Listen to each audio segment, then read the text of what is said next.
അയ്യപ്പൻ മഹിഷിയെ നിഗ്രഹിച്ചതുമായി ബന്ധപ്പെട്ടാണ് എരുമേലി എന്ന സ്ഥലനാമം ഉണ്ടായതെന്ന് വിശ്വസിക്കുന്നു. എരുമ കൊല്ലിയാണ് എരുമേലി ആയതെന്നാണ് ഒരു വിശ്വാസം.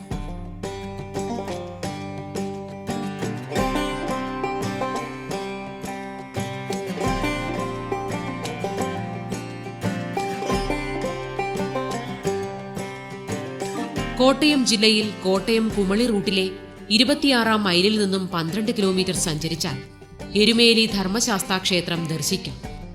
ശാസ്താവാണ് ഇവിടെ പ്രധാന മൂർത്തി.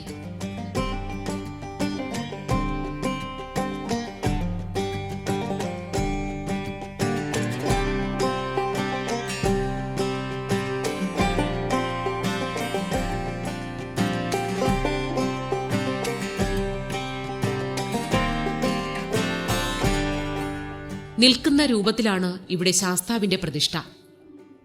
കയ്യിൽ അമ്പ് ധരിച്ചിരിക്കുന്നു. കിഴക്കോട്ട് ദർശനമായാണ് ശാസ്താവിന്റെ അധിവാസം. 3 പൂജയാണിവിടെ. താഴമൺ ഇല്ലത്തിനാണ് ഇവിടെ തന്ത്രാധികാരം. ഭഗവതി, നാഗർ എന്നിവ ഉപദേവതമാരായുമുണ്ട്.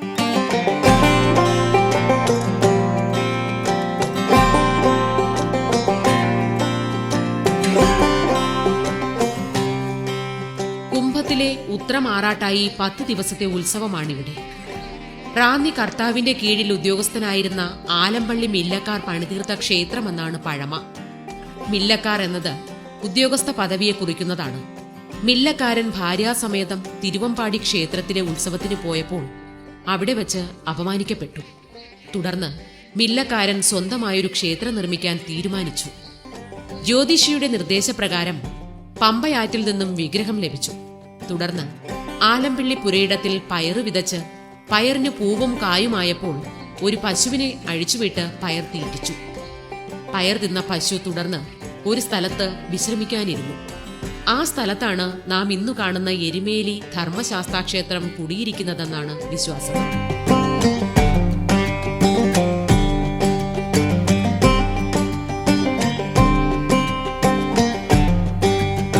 തിരുവിതാംകൂർ ദേവസ്വം ബോർഡിന്റെ ഭരണത്തിന് കീഴിലാണ് ഇന്ന് ഈ ക്ഷേത്രം. അയ്യപ്പ ഭക്തരുടെ പേട്ടതുള്ളൽ അവസാനിക്കുന്നത് ഈ വലിയമ്പലത്തിലാണ്. ഇവിടെ കുളിച്ചു തൊഴുത് വിശ്രമിച്ചതിനു ശേഷമാണ് ഭക്തർ സന്നിധാനത്തേക്ക് യാത്രയായത്.